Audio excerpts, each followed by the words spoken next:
ନୟାଗଡ଼ ରଥଯାତ୍ରାରେ ଅଘଟଣ। ଉପଜିଲ୍ଲାପାଳ ସାଜିଥିଲେ ରାଜା, ଲୋକ ଦେଲେ ଭଲ ସଜା। ସାଧାରଣ ଭାବେ ଜଗନ୍ନାଥ ମହାପ୍ରଭୁଙ୍କର ରଥଯାତ୍ରାରେ ଛେରା ପହଁରା କରିବା ପାଇଁ ସେଠାକାର ରାଜାଙ୍କର ଆବଶ୍ୟକତା ହୋଇଥାଏ।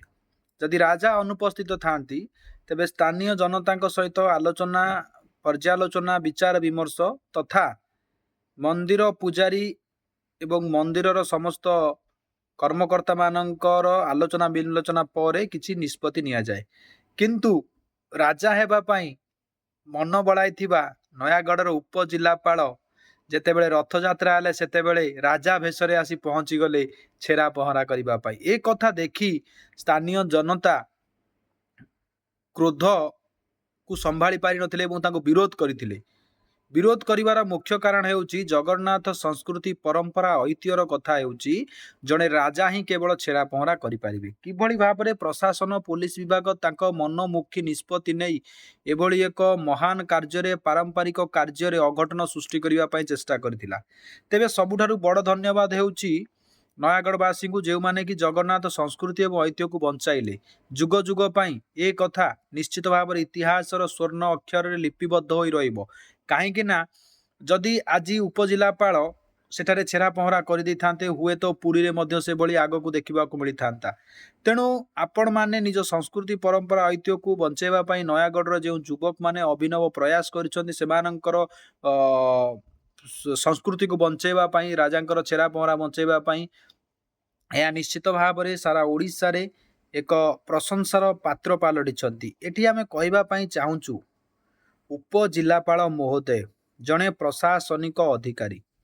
ପ୍ରଶାସନିକ ଅଧିକାରୀ ହୋଇ କିଭଳି ଭାବରେ ପ୍ରଶାସନର ନୀତି ନିୟମ, ଜଗନ୍ନାଥ ସଂସ୍କୃତିର ରୀତିକାନ୍ତିକୁ ଅବମାନନା କରି କାହାର ସାହସରେ ସେ ରାଜା ଭେଷରେ ସେଠାକାରେ ଉପସ୍ଥିତ ହୋଇଥିଲେ। ଆଉ ଏକ କଥା ମଧ୍ୟ ଆମେ ନିଶ୍ଚିତ ଭାବରେ କହିବୁ, ସ୍ଥାନୀୟ ଜନତା ମାନେ ସାଧାରଣ ଭାବେ ହିନ୍ଦୁତ୍ୱର ନାରା ଦେଉଥିବା ହିନ୍ଦୁ ଭାଇ ଓ ଭଉଣୀମାନେ ଜଗନ୍ନାଥ ମହାପ୍ରଭୁଙ୍କର ସଂସ୍କୃତିକୁ ବଞ୍ଚାଇବା ପାଇଁ ଯେତେବେଳେ ଚେଷ୍ଟା କଲେ, ସେତେବେଳେ ମଧ୍ୟ ଅନେକ ପ୍ରକାରର ନିର୍ଯାତନା ଦେଖିବାକୁ ମିଳିଛି। ସେମାନଙ୍କ ଉପରେ ଆକ୍ରମଣ, ଆକ୍ରମଣ ତଥା ପୋଲିସର ଡର ଭୟ ଦେଖିବାକୁ ମିଳିଥିଲା। କିନ୍ତୁ ଆମେ ଏଠି ଗୋଟିଏ ପ୍ରଶ୍ନ କରିବା ପାଇଁ ଚାହିଁବୁ, ଏଠି ଜଗନ୍ନାଥଙ୍କର ରଥଯାତ୍ରାରେ ଏପରି କାହିଁକି ଏ ବେନିୟମ କାନୁନ ବା ବେଆଇନ ଭାବରେ କାର୍ଯ୍ୟ କରାଗଲା? ବାସ୍ତବରେ ଆପଣମାନେ କମେଣ୍ଟ ମାଧ୍ୟମରେ ମତାମତ ପ୍ରଦାନ କରନ୍ତୁ ଯେ ଏ ଯେଉଁ ବେଆଇନ କାମ କରାଗଲା ସେଥିପାଇଁ ରାଜ୍ୟ ସରକାର କ'ଣ କାର୍ଯ୍ୟକାରୀ କରିବେ? ନୟାଗଡ଼ବାସୀଙ୍କୁ ନିଜର ଯେଉଁ ଦୁଃସାହସ ଦେଖେଇଲେ, ନୟାଗଡ଼ବାସୀଙ୍କର ଦୁଃସାହସ ପୁଣି ଥରେ ସାରା ଓଡ଼ିଶା ଦେଖିଲା। ରାଜାଙ୍କୁ କିଭଳି ଭାବରେ ସେମାନେ ଶାସନକୁ କିମ୍ବା ଜଗନ୍ନାଥ ସଂସ୍କୃତି ବଞ୍ଚାଇବା ପାଇଁ ଯେଉଁ ପ୍ରୟାସ କରିଥିଲେ, ତାହା ନିଶ୍ଚିତ ଭାବରେ ଚିର ନମସ୍ୟ, ବନ୍ଦନୀୟ ଏବଂ ଇତିହାସର ସ୍ୱର୍ଣ୍ଣାକ୍ଷରରେ ଲେଖା ରହିବ।